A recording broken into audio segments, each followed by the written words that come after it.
ये बात है 8th क्लास की। 8th क्लास से पहले I use to be a very much below average student. मेरी क्लास में कोई इज्जत नहीं करता था, मेरे घर पे भी कोई खास इज्जत नहीं थी, एंड मेरे रिश्तेदार भी कोई इज्जत नहीं देते थे। एंड इवन लाइक मेरी मम्मी भी बहुत वरी करती थी मेरे बारे में कि ये पढ़ भी पाएगा कि नहीं, आगे जाके इसका क्या होगा, एंड ऑल दूस थिंग जो कि नॉर्मली सब मोस्ट ऑफ द बच्चे जाते हैं। एंड स्पेशली क्योंकि मैं कोई क्लास का टॉपर नहीं था, कभी ज़िंदगी में मैंने कभी क्लास में टॉप नहीं किया था। मैं हमेशा 30-40 ऐसी एवरेज वाले उसमें आता था फाइनल एग्ज़ाम्स में। तो 8th क्लास थी जिस क्लास में मैंने थोड़ा बहुत मुझे समझ में आना चालू हुआ था, बुक्स मैं पढ़ पा रहा था। 8th क्लास से पहले मैं बुक्स नहीं पढ़ पाता था, मैं समझ नहीं पाता था क्या लिखा हुआ है उसमें। 8th क्लास में पहली बार मैंने पढ़ाई करी, एंड मुझे साइंस की बुक मुझे एकदम अच्छी लगने लगी थी जब मैं 8th क्लास में आया था। और सीन ये होता है मोस्ट ऑफ द स्कूल में, मैंने ये देखा है कि उनके पास एक कुछ इंपॉर्टेंट टॉपिक्स होते हैं, इंपॉर्टेंट क्वेश्चंस, और वो बच्चों को टिक करा देते हैं और बच्चे उसको रट करके एग्ज़ाम में लिखे आते हैं। उन्हें पता भी नहीं होता कि वो पढ़ किस बारे में रहे हैं, पढ़ क्या रहे हैं। एंड सिमिलरली मेरा भी एक एवरेज सा स्कूल था, तो मेरे स्कूल में भी ऐसे ही होता था।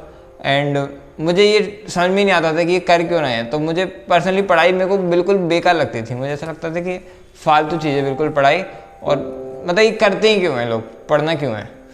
तो 8th क्लास वो टाइम था जब मैंने साइंस की बुक पहली बार पढ़ी थी और मुझे अच्छी लगने लगी। पता नहीं, मुझे उसमें बहुत सारे टॉपिक्स थे जैसे कि लाइट है ना, और मुझे केमिकल रिएक्शन वगैरह वो सब मेरे को बहुत बड़ा अच्छा लगे। लॉ ऑफ रिफ्लेक्शन पढ़ा था मैंने, तो मैं 8th क्लास की बुक लेकर कई बार से बैठ जाता था और मुझे बहुत इंटरेस्ट आता था।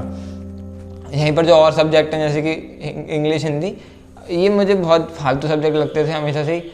इवन 12th तक भी मुझे बेकार ही लगे। और सोशल साइंस एक ठीक ठाक सब्जेक्ट है, और मैथ्स भी मेरे को थोड़ा अच्छा लगता था 8th में, लेकिन मेरे को मैथ्स बहुत हार्ड लगता था, मैं कर नहीं पाता था बिल्कुल सॉल्व सही से, और मेरे कुछ खास मार्क्स भी नहीं आए थे। बट 8th क्लास में एक बहुत ज़्यादा एक स्पेशल सी चीज़ हुई थी जो कि मेरे लिए आज तक बहुत मायने रखती है, और उसने मेरे को बूस्ट किया था। तो मैं क्या था कि मैं एग्ज़ाम्स में अपने मन से लिखता था, मतलब कि मैं जो टीचर ने क्वेश्चन का आंसर दिया है वो मोस्टली बच्चे उसको याद करके वो एग्जैक्ट लिखे आते थे, बट मैं अपने खुद समझ करके लिखता था जितना मैं समझ पाता था। बिकॉज ये मेरे पापा ने बोला था कि ऐसे याद करके कुछ नहीं होगा, कोई फ़ायदा नहीं है, अच्छा तुम समझ के जितना लिख पा रहे हो उतना लिखो, कोई दिक्कत नहीं है। तो मैंने फिर यही किया और मुझे ये बेटर तरीका लगता था, तो मैंने ये किया था। और मेरे क्लास में मैं टॉप नहीं किया था साइंस के पेपर में, लेकिन फिर भी एक मैम थी हमारी, उन्होंने मेरे लिए क्लास में खड़े होकर तालियां बजवाई थी, टॉपर के लिए नहीं बजवाई थी। मैं टॉप नहीं किया था साइंस के पेपर में, तब भी ऐसा किया था मैम ने। तो दिस वॉज समथिंग जो कि रियली हिट माई माइंड कि मैं ऐसा बंदा हूँ जो कि हमेशा मतलब समझ के चीज़ें करने में विश्वास रखता है। और उन्होंने जब वो ताली बजवाई तो मुझे ऐसा लगा कि शायद मैं सही हूँ। इतने सारे लोग पूरी क्लास में जो भी जिस तरीके से पढ़ाई चल रही है कि याद करके इंपॉर्टेंट क्वेश्चन लिख करके कर जाते हैं, तो शायद वो गलत है। एंड इस तरीके से मैं 9th में आया। 9th में भी मुझे थोड़ा सा साइंस की तरफ में डेविड था शुरुआत से ही, और साइंस मेरे को थोड़ा और अच्छा लगने लगा 9th में। हालांकि मैं किसी कोचिंग नहीं जाता था तो मेरे को थोड़ा सा समझने में प्रॉब्लम आती थी, और मुझे फिर मैं इंटरनेट का यूज़ करता था। उस टाइम पे कोई भी ऐसे फिज़िक्स वाला और जितने भी मतलब ऑनलाइन टीचर्स हैं आज के टाइम पे अवेलेबल कोई नहीं था। यूट्यूब पर केवल एक चैनल जिसको मैं कभी कभी देखता था, एग्ज़ाम फेयर करके था उस टाइम पे, बहुत पुराना चैनल है वो, तो उनकी मैं वीडियोस देखता था। और उसके बाद मुझे मतलब 9th में ऐसा हुआ था कि मैंने बिना कोचिंग के फाइनल एग्ज़ाम्स में साइंस में सबसे ज़्यादा मार्क्स लाया था मैं। और मुझे साइंस मतलब फिर तब से तो बहुत ज़्यादा पसंद आने लगी थी कि बिकॉज पता नहीं, मैं बिना कोचिंग के बिना किसी चीज़ के भी साइंस में इतने अच्छे मार्क्स लेकर के आया था। तो इस तरीके से मैं 9th बीता एंड 10th आया। 10th में मुझे मेरी बुआ ने बोला, जो कि खुद डॉक्टर हैं, तो उन्होंने बोला कि अब MBBS में तो अगर तुम्हें जाना है तो तुम्हें अभी से ही कोचिंग ज्वाइन कर लेनी चाहिए कोई। तो मैंने भी एक कोचिंग ज्वाइन कर ली, काफ़ी बड़ी कोचिंग, तो उसकी फ़ीस भी बहुत ज़्यादा थी उस टाइम पर। एंड उस टाइम पर पापा ने बोला था कि मतलब उस टाइम पर यह था कि पापा जब मेरे को एडमिशन वहाँ पे दिलवाया था, उसके बाद पापा ने घर पे आ गए ऐसे और अपने रिश्तेदार वगैरह से ही बोल रहे थे कि ये देखो कितनी ज़्यादा फीस है और क्या होगा इससे, 10वीं में एडमिशन हो गया इसका, क्या करेगा ये, है ना। तो मुझे भी ऐसा डर लग रहा था कि यार इतनी ज़्यादा फीस दे दी है और ये इसका कुछ फ़ायदा निकलेगा भी कि नहीं और मैं कुछ कर भी पाऊँगा कि नहीं। एंड जब मैं उस कोचिंग में गया, मैं नाम बता देता हूँ, वैसे कोई दिक्कत नहीं है, आकाश कोचिंग में गया था मैं 10th में। तो वहाँ पर मुझे ये पता चला कि मेरे को कुछ नहीं आता, मतलब मेरा कोई लेवल ही नहीं है।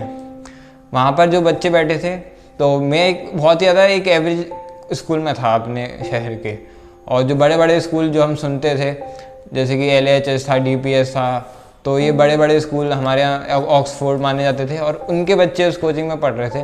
तो जब मैं गया पहली दूसरी क्लास आए, मतलब मेरे को ऐसा लगा कि मैं कुछ नहीं उन लोगों के सामने, मैं गधा हूँ एक नंबर का, मेरे को कुछ नहीं आता। और फिर मुझे लगा कि यार लेकिन नहीं, मैं मेहनत करूँगा और मैं इनसे आगे निकलूँगा, क्योंकि साइंस मेरा सब्जेक्ट है, ठीक है। भले ही लोग बाहर के हों, पर सब्जेक्ट जितने भी लोग हैं मैं उनको हरा के मानूंगा, क्योंकि साइंस मेरा सब्जेक्ट है, उसमें मेरे से आगे कोई नहीं निकल सकता। और सिमिलरली मैंने वही चीज़ करी एंड मैं इतना ज़्यादा फिर उस टाइम पे डूब गया, मैंने कहा नहीं अब तो मैं छोड़ूंगा नहीं किसी को भी, और मुझे यहाँ पर टॉप करना है। स्कूल में मैंने कभी टॉप करने की नहीं सोची, बट मैंने सोचा कि कोचिंग में अब मैं टॉप करूँगा, कोचिंग में मेरे से आगे नहीं निकलना चाहिए। और स्पेशली कोचिंग में एक फ़ायदा भी रहता है, इस कोचिंग स्कूल सिस्टम में और कॉलेज सिस्टम में यही फ़र्क होता है कि स्कूल सिस्टम हमेशा से अजीब सा ही होता है कि कुछ एक इंपॉर्टेंट टॉपिक्स आपको दे दिए जाएंगे, वो आप रट के लिखे आओ, आप टॉपर बन जाओगे, और हो सकता है आपको कुछ नहीं आता हो। और कोचिंग में ऐसा नहीं होता है, कोचिंग में अगर आपने समझा नहीं है, अगर आप पढ़ नहीं रहे हो ढंग से, तो आप नहीं बन सकते टॉपर। और ये चीज़ होती है काफ़ी सारे लोगों के साथ मैंने देखी है कि जो बड़े बड़े स्कूलों के टॉपर हैं वो नीट तक नहीं निकाल पाते, नीट तक नहीं निकाल पाते, मतलब टॉप करने का तो सोचो, छोड़ दो नीट में। तो रीज़न बीइंग उनकी हमेशा से ऐसी, वो स्कूल सिस्टम से गुजर के आए हैं, स्कूल सिस्टम के टॉपर रहे हैं, तो उनकी आदत पड़ चुकी है कि वो रट लेते हैं बिना समझे चीज़ों को, और फिर जब वो नीट में ये चीज़ अप्लाई करते हैं तो कुछ नहीं हो पाता। तो मेरी हमेशा से आदत थी समझने की, जो कि मेरे पापा ने डाली थी, तो ये मेरे को हेल्प करी थी 10th में।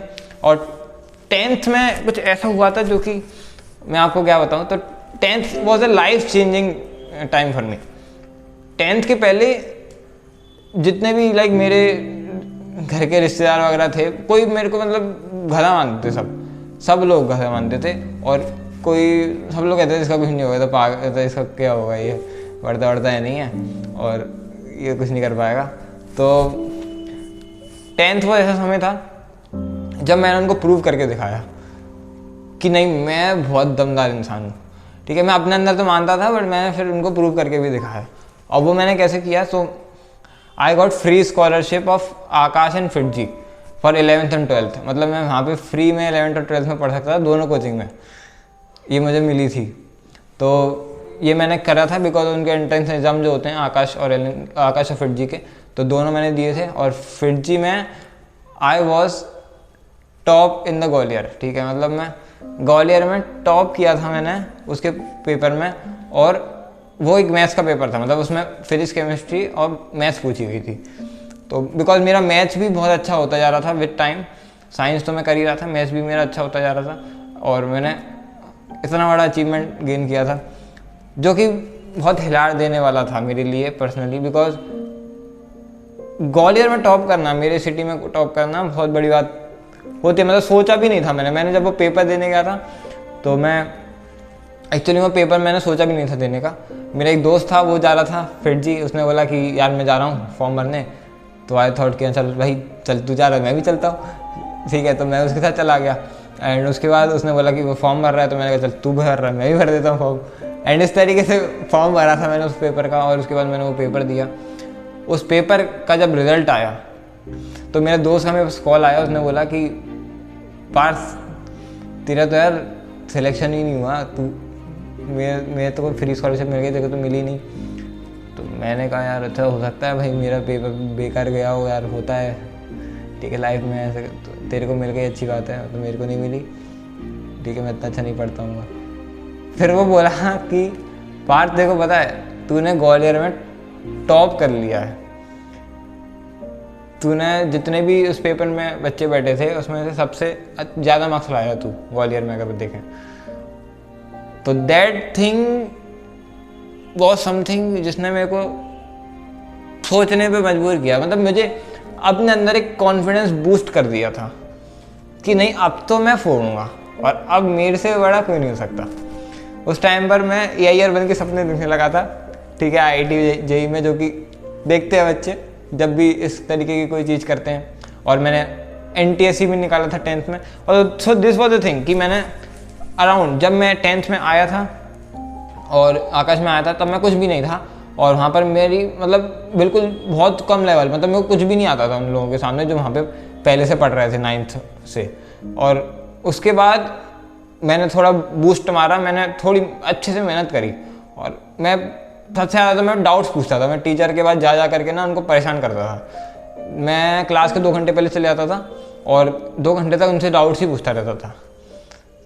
तो with this, because of this, I think कि वो डाउट्स जितने भी थे और वो जो भी चीज़ करी थी मैंने उस टाइम पे अच्छे से लगा करके, तो उससे मेरे को एकदम बूस्ट मिला और मैंने ऐसे ऐसे एग्ज़ाम फोड़ दिए।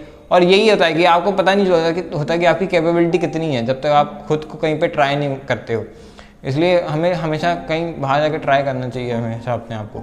तो this was the thing. And with जैसे ही 10th ख़त्म हुआ था, देयर वॉज समथिंग जो कि मैं बताना चाहता हूँ सभी लोगों को, और ये मैंने बताया नहीं है कभी। तो मैं 10th जब मेरी चल रही थी, I was very much a scientific guy, और मुझे साइंस बहुत अच्छी लगती है। तो मैंने ये सोचा था कि मुझे ऐसा डॉक्टरी में कोई इंटरेस्ट नहीं था, ना ही मुझे कोई इंजीनियरिंग में इंटरेस्ट था। मुझे प्योर साइंस पढ़ने में इंटरेस्ट था, मुझे वो बहुत अच्छा लग रहा था।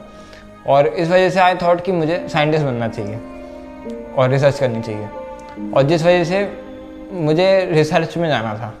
और रिसर्च मुझे मेरे पेरेंट्स ने अलाउ नहीं किया। मैंने 10th में डिसाइड किया था कि मैं IISc में जाऊंगा, जो कि बेंगलोर में कॉलेज है और वो इंडिया का सबसे बेस्ट कॉलेज है फॉर रिसर्च पर्पस, और ये मैंने 10th में डिसाइड कर लिया था। तो मैंने पापा को बताया कि ऐसा ऐसा है, तो पापा ने मना कर दिया कि नहीं जा सकते, और कोई पहले स्ट्रीम चुनो फिर बाद में देखेंगे।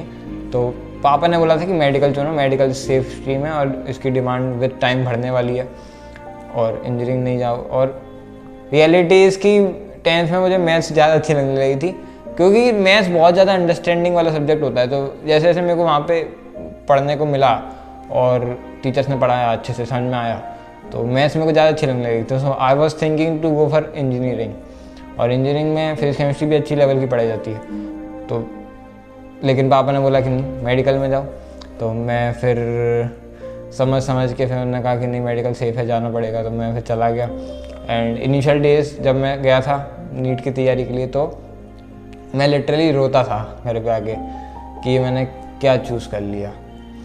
एंड रीज़न मीन वहाँ पर जब आप कोचिंग में जाते हो सबसे पहले तो बहुत ज़्यादा डिटेल में पढ़ाया जाता है, स्पेशली जो बड़ी कोचिंग्स होती हैं। और वहाँ पे आई नो शायद 2 महीने तक एनिमल किंगडम चला था। तो वो एक आज भी मैं उस समय को याद करता हूँ तो मुझे एकदम बहुत दुख होता है कि क्यों पढ़ाया था 2 महीने एनिमल किंगडम। और लोग ऐसे पढ़ रहे थे कि नहीं यही आता है नीट में, और इस तरीके से।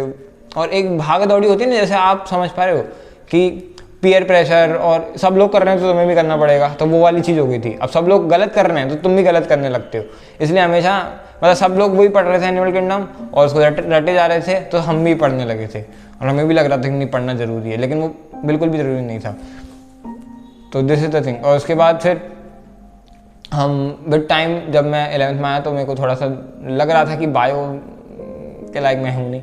और फिर धीरे धीरे मेरे को बायो भी थोड़ी अच्छी लगने लगी, एंड थोड़ा सब्जेक्ट भी वो अच्छा है अगर हम अच्छे से पढ़ें तो।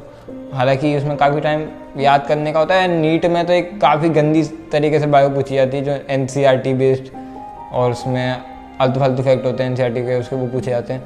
तो ये थोड़ा मेरे को अच्छा नहीं लगता था। बट सिमिलरली वो क्या होता था कि फिर बायोलॉजी बहुत ईजी से सब्जेक्ट हो गया था, एंड नीट फिर एक काफ़ी ईजी सा पेपर हो गया था।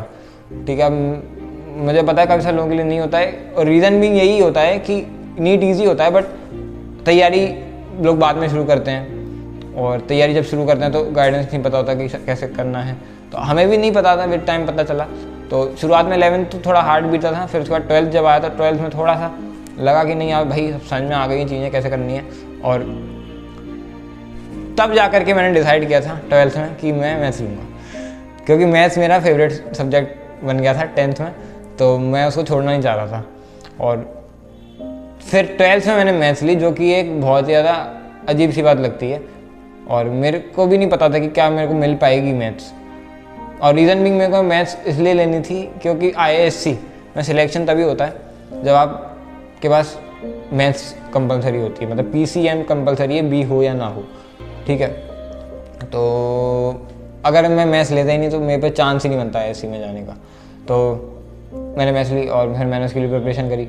और मैंने मैथ्स जब ली थी तो मैं बहुत डर गया था थोड़ा सा, और डराने वाले तो होते ही हैं आसपास, तो वो भी डरा रहे थे कि बेटा तूने मैथ्स ले लिया, अब तो तेरा भी नीट भी नहीं निकलेगा, और अब तो तू मतलब ऐसी कहीं सिलेक्शन तेरा सही से होगा भी नहीं, तेरी पोटेंशियल है, तूने उसको डाइल्यूट कर दिया, और ऐसी बातें। बट और मतलब ऐसे लोग जिनका खुद का कुछ अता पता नहीं है, वो मेरे को समझाने आते थे कि तूने तो बहुत गलती कर दी, बहुत गलत कर दिया मैथ्स लेके, ठीक है।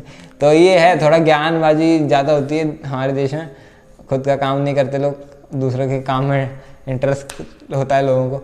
तो ये हुआ था, लेकिन विद टाइम मैंने फिर से खुद को समझाया, और ये एक साइकिल सही बन चुका है मेरी लाइफ का कि हमेशा जब मैं कुछ नया स्टार्ट करने को सोचता हूँ, कुछ अलग करने की सोचता हूँ, तो हमेशा 10 लोग आते हैं और वो बोलते हैं कि नहीं तुम गलत हो और तुम्हारा कुछ नहीं होगा। बट फिर जब मैं सक्सेसफुल हो जाता हूँ तो फिर वही लोग आके हाथ जोड़ते हैं और नहीं तो तारीफ़ करते हैं। तो फिर उसके बाद मैं मैथ्स का मैंने ली, और पहले मेरा फोकस था कि मेरे को बोर्ड्स में पास हो जाऊँगा, क्योंकि बोर्ड में पास होना ज़रूरी था, नहीं तो 12th की दिक्कत हो जाती। तो फिर मैंने बोर्ड्स की पहले तैयारी करी, बट विद टाइम मुझे IIT देने का भी कुछ चस्का चढ़ गया था कि यार नहीं जे मेंस भी निकालेंगे, एडवांस भी निकालेंगे, और इस तरीके से मैंने मेंस और एडवांस का भी पेपर दिया। मैथ्स थोड़ा मैंने अच्छे से पढ़ लिया था, फिर मैंने पहले NCERT पढ़ी, फिर RD शर्मा, फिर उसके बाद मैं थोड़ा और हायर एडवांस किताब पर गया था, और उसके बाद मैंने एडवांस का पेपर दिया। और एडवांस के पेपर में मतलब मुझे याद है वो सबसे बेस्ट पेपर था, उससे अच्छा कोई पेपर नहीं हो सकता। मतलब उसमें जिस तरीके के क्वेश्चन आते हैं, मैं आपको क्या बताऊँ, मेरे 37% आए थे एडवांस में, और उस पर रैंक बनी थी मेरी 5000। वो one of the hardest paper था हमारे टाइम का, मतलब 19 का पेपर जो था एडवांस का। तो मैंने इस तरीके से एडवांस निकाला, और फिर नीट चल ही रहा था, नीट की तैयारी तो हम धीरे धीरे कर ही रहे थे। और नीट में क्या होता है कि एक टाइम पे सैचुरेशन हो जाता है, वो आपने सब कुछ पढ़ लिया है, तो आप बार बार पढ़ के अपना टाइम वेस्ट कर रहे हो एक तरीके से। स्पेशली बायो में अगर हम बात करें कि बायोलॉजी एक ऐसा सब्जेक्ट है जो आपको भूलना ही है। अब मैं आज की तारीख में मुझे नहीं याद ना कि बहुत सारे फिगर्स मैं भूल चुका हूँ NCERT के, नहीं याद। अब मैंने तो नीट में अच्छा स्कोर किया है, लेकिन आज अगर मैं फिर से वही पेपर सॉल्व करूँगा तो थोड़ी में अच्छे से 70 आ जाएंगे, ठीक है, तो 670 थोड़ी आ जाएंगे। तो दिस इज़ द थिंग। और इस तरीके से जो कि मेरी लाइफ थी पहले की, कोई भाव नहीं देता था, कोई इज्जत नहीं करता था, और स्कूल में मैं एक बहुत पुअर स्टूडेंट था। और रीज़न भी वही कि स्कूल में एक बहुत बेकार सिस्टम है हमारे इंडिया में, ठीक है। मैं पर्सनली उस टाइम पे सोचता था कि मैं जब मैं बड़ा हो जाऊंगा तो इस सिस्टम को चेंज करूंगा, क्योंकि स्कूल आप समझो कि बेस है हमारा। हम जो भी बड़े होके बनते हैं वो उस 10 साल गुजरने के बाद, जो फर्स्ट से लेकर 10th तक, उससे बनते हैं। और अगर उस टाइम पे अपने पास कोई गलत आदत पड़ जाती है पढ़ने की, जिस गलत तरीके से ढंग से पढ़ते आते हैं, तो कई सारे बच्चे इस वजह से नीट नहीं क्लियर कर पाते या कॉम्पिटिटिव एग्जाम क्लियर नहीं कर पाते। तो स्कूल सिस्टम में I always used to be a loser. मैं कभी टॉप नहीं किया, और अच्छा हुआ मैंने कभी टॉप नहीं किया। अच्छा हुआ कि मैं उनके वो जो फालतू चीज़ों हैं कि इसको याद कर लो, लाइन बाय लाइन लिखना ही है, लाइन बाय लाइन नहीं लिखोगे तो फेल कर देंगे, कम मार्क्स देंगे, उन सब चीज़ों में मैं नहीं पढ़ा। इससे अच्छा बस मैं पासिंग मार्क्स ला करके स्कूल में पास हुआ हूँ। एंड इवन मैं को पता है कि 9th-10th में सिस्टम थोड़ा अच्छा हो जाता है, क्योंकि बोर्ड टाइप कुछ आ जाता है, ठीक है, इसलिए मेरे अच्छे मार्क्स आए थे 9th-10th में। 9th-10th में अगर आप देखोगे तो स्कूल वाले बच्चों के कम मार्क्स आते हैं, स्कूल वाले बच्चे फेल हो जाते हैं। जो 8th तक टॉप कर रहे होते हैं वो 9th में आके फेल हो जाते हैं।